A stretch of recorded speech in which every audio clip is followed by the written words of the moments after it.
Beberapa saat yang lalu, aku pernah membuat video tentang chat mahasiswa dan dosen. Sedikit membaca kolom-kolom komentarnya, di situ ada beberapa komentar tentang hubungan antara kalian dan dosen pembimbing kalian. Mungkin sedikit kurang menyenangkan, dan gara-gara hal itu skripsi kalian jadi terkendala, tidak mengalami suatu kemajuan.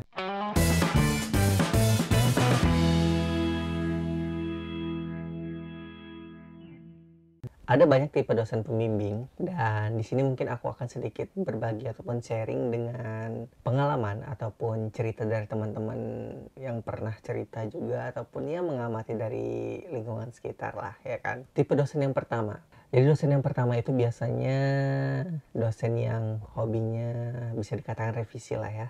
Ya, revisi itu adalah hal yang pasti akan kalian temukan dan pasti akan kalian jalani gitu. Jadi semua dosen pembimbing itu pasti akan merevisi skripsi kalian. Seberapa banyak intensitas revisinya itu tergantung dari kalian sendiri. Apa yang kalian suguhkan, apa yang kalian sajikan ke dosen pembimbing kalian, itulah yang nanti bakalan menjadi tolok ukur dosen untuk merevisi skripsi kalian. Kadang kebanyakan ya teman-teman itu menyalahkan dosennya, beranggapan bahwa dosen tetangga nih misalnya, atau dosen teman kalian gitu, kayaknya nggak terlalu banyak revisi deh. Giliran kalian itu revisinya banyak. Itu ada dua kemungkinan. Yang pertama adalah memang dosen pembimbing kalian itu perfeksionis, atau materi atau bahan yang kalian suguhkan itu sangat-sangat kurang. Kalau misalnya kalian nih menampilkan bahan-bahan yang kalian siapkan itu apa adanya, tentu akan banyak hal yang akan direvisi oleh dosen pembimbing kalian. Jadi jangan salahkan dosen pembimbing kalian kalau misalnya kalian itu banyak direvisi. Sebenarnya daripada kita fokus untuk menilai dosen ini terlalu banyak merevisi, mending kalian lebih fokus melihat seberapa banyak sih bahan yang sudah kalian kumpulkan, seberapa relevan materi-materi yang sudah kalian kumpulkan, dan juga dari segi penulisan, tata cara, atau apapun lah itu aturan penulisan, apakah kalian sudah benar. Jadi kalian itu harus introspeksi diri dulu nih, benar atau enggak. Kalau misalnya kalian itu masih banyak salahnya,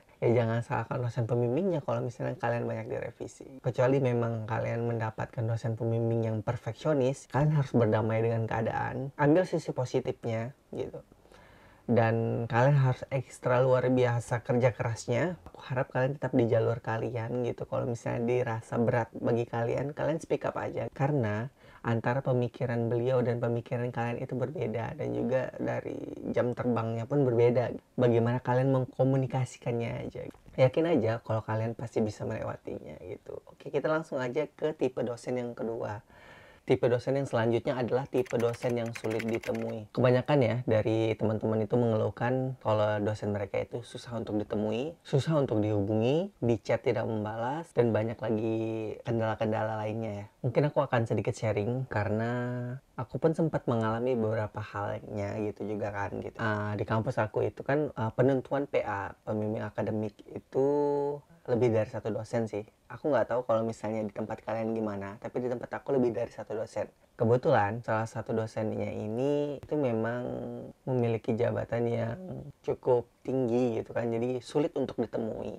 Di sini buat pembelajaran kita juga ya teman-teman. Jangan cuma menyalahkan dari perspektif kalian aja gitu. Kita lihat lagi. Beliau ini kerjanya apa? Beliau memang jarang berada di kampus. Kadang-kadang bisa keluar negeri atau kemana gitu ya kan. Daripada kita berfokus untuk menyalahkan keadaan, mending kita mencari solusi yang lain gitu. Kebetulan kan ada dua nih pembimbing akademik. Aku coba cari tahu nih, kira-kira dosenku ini yang mana nih lebih mudah ditemui antara yang pertama dan yang kedua. Oh, ternyata yang kedua lebih mudah nih, lebih fleksibel, lebih enak aja gitu ditemuinya gitu. Jadi aku atur strategi nih gimana caranya supaya mudah untuk berkomunikasinya gitu. Masalah dosen pertama yang sulit untuk ditemui ya, kita harus berdamai dengan keadaan gitu. Karena memang dari pihak kampusnya kan sudah memberikan alternatif, memberikan dosen pembimbing itu lebih dari satu. Jadi ya aku manfaatkan itu, bagaimana mengkombinasikan dan mengkomunikasikan antara kami bertiga, dan akhirnya memang pembimbing yang pertama memaklumi dan juga memberikan kelonggaran atau bisa sedikit melimpahkan beberapa bagian dari bimbingan untuk dilimpahkan ke pembimbing yang kedua.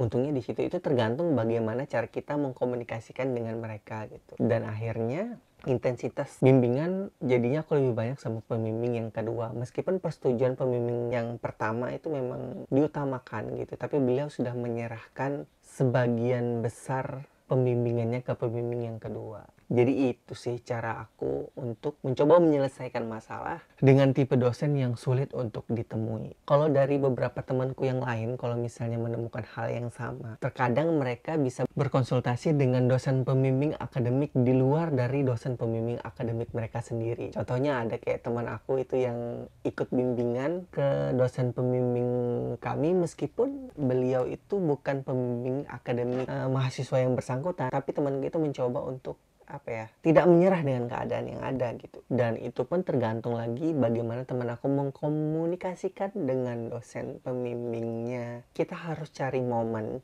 yang tepat untuk menemui. Pasti kita akan ada bertemu sekali atau dua kali. Disitulah kita benar-benar mengkomunikasikan bagaimana nih ke depannya bimbingan ini, mau dibawa kemana arahnya gitu.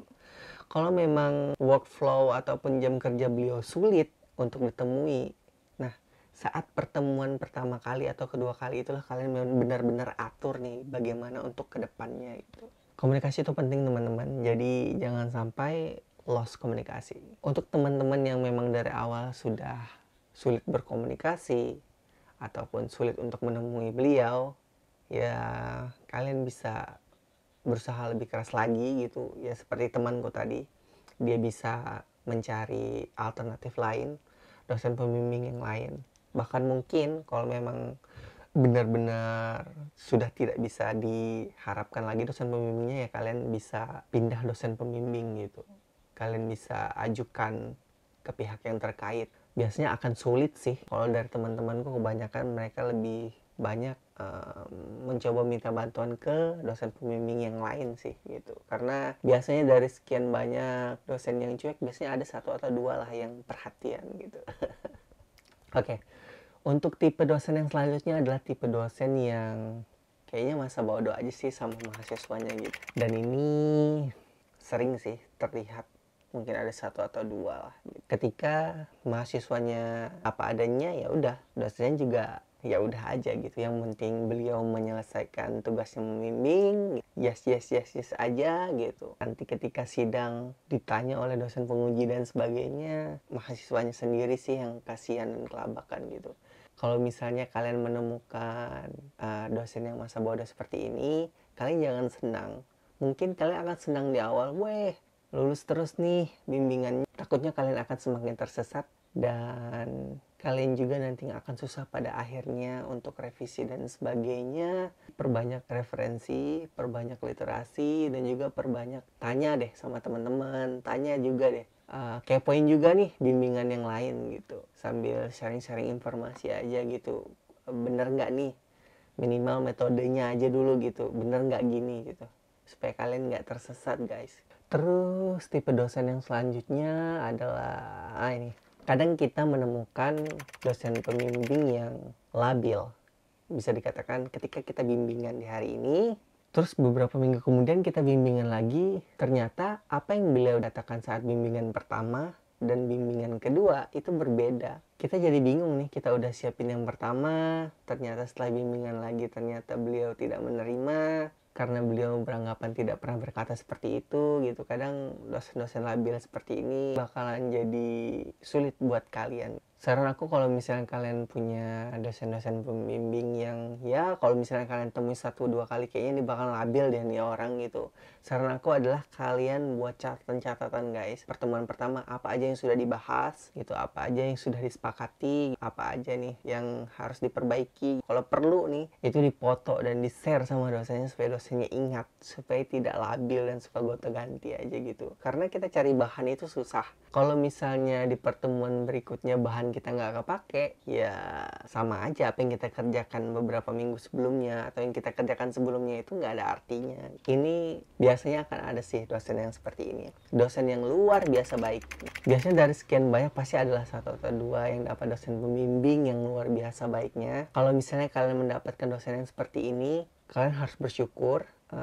Apa yang kalian dapat dari beliau jangan ragu untuk di-sharing ke teman-teman kalian yang mungkin mengalami kendala. Mereka pernah juga kan mengalami jadi mahasiswa, jadi mereka tahu rasanya seperti apa. Bahkan saking kelewat baiknya, kalian bisa diajakin ke rumahnya, diajakin kumpul bareng, sharing bareng, bahkan mungkin kalian akan diberikan berbagai macam makanan. buat naikin mood kalian buat ngerjain skripsi kalian. Kalian dicarikan bahan-bahan gitu, kalian disediakan materi-materi. Jadi kalau misalnya kalian menemukan dosen yang seperti ini, kalian beruntung gitu. Jangan disia-siakan. Kadang ada loh yang menyia-nyiakan seperti ini. Justru karena diberi kebaikan malah jadi jarang ketemu, malah nanti-nanti aja. Kalian malah melewatkan sebuah kesempatan emas yang luar biasa loh.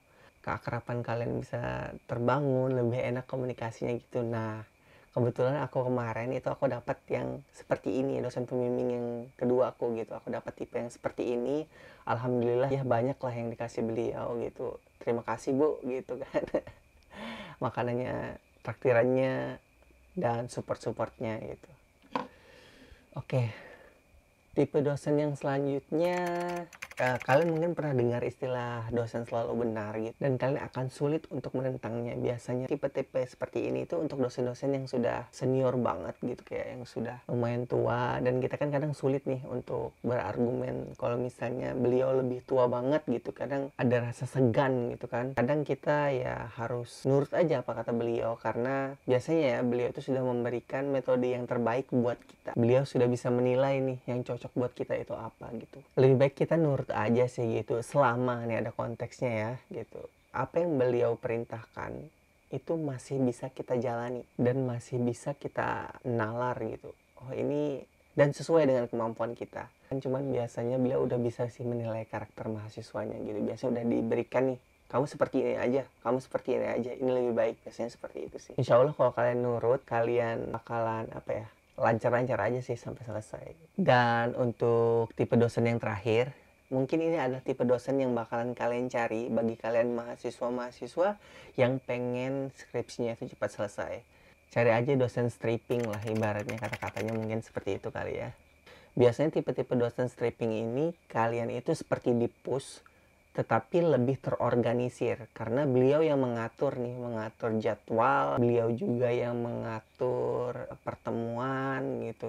Beliau lebih banyak ambil peran dalam punya progres setiap pertemuan, punya kemajuan setiap pertemuan. Jadi skripsi kalian itu cepat kelar gitu. Kalau misalnya dirasa kemampuan kalian nggak bisa secepat itu, ya kalian jalanin aja apa adanya gitu. Biasanya dosen ini juga menyesuaikan dengan kemampuan kalian kok. Mereka buat schedule-nya, buat progresnya seperti apa gitu. Jadi dosen stripping ini bagus banget gitu buat orang yang pengen progres, selalu ada progres cepat gitu.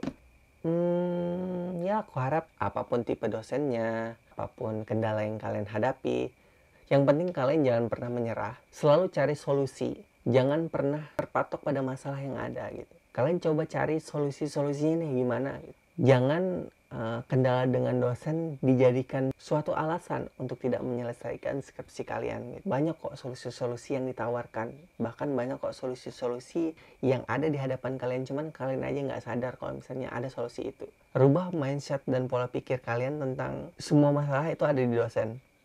Kalian harus refleksikan diri kalian, masalahnya itu ada di dosen atau di diri kalian, atau sebenarnya tidak ada masalah apa-apa, cuman aja gitu, malas. Karena apa? Karena skripsi ini adalah salah satu ujian terakhir kalian sebelum kalian lulus memasuki dunia kerja yang kompleks gitu kan. Dan ini hanyalah masalah kecil bagi kalian yang sudah lulus nanti. Mungkin kalau kalian di akhir kuliah ini suatu masalah yang besar, tapi ketika kalian melewatinya, kalian hanya beranggapan kalau itu hanyalah masalah kecil gitu. Ini hanya tentang masalah bagaimana menyelesaikan tugas yang sudah menjadi tanggung jawab kita, tugas akhir kita yang harus kita selesaikan. Oke, sekian teman-teman. Sampai jumpa di sharing-sharing selanjutnya. Selamat malam.